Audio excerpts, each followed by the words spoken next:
परमेश्वराचा अंश जन्मला असेल तर मला वाटतं छत्रपती शिवरायांच्या रूपाने तो जन्मला।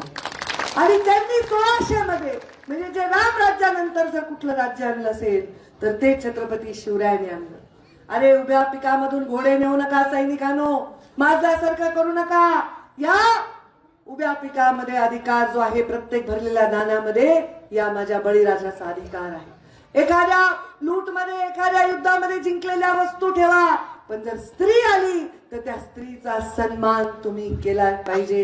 एकच दरबार होता आमच्या शिवरायांचं जिथे कधी स्त्री पायात घुंगरू बांधून नाचलेली नाही, असा सन्मान शिवरायांनी स्त्रीला दिला। आणि त्या शिवरायांच्या राज्यात आज आपण शिवरायांचं नाव घेतो। महामानव बाबासाहेब आंबेडकरांनी रस्त्यावर दिव्याखाली बसून अभ्यास केला आणि काय केलं ते या देशाला आणि या जगाला सगळ्यात सुंदर उत्कृष्ट घटना दिली।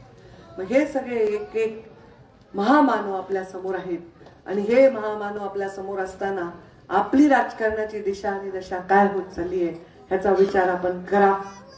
राजकारण पुढे चाललंय का मागे चाललंय बघा। एबीपी माझा, उघडा डोळे बघा नीट।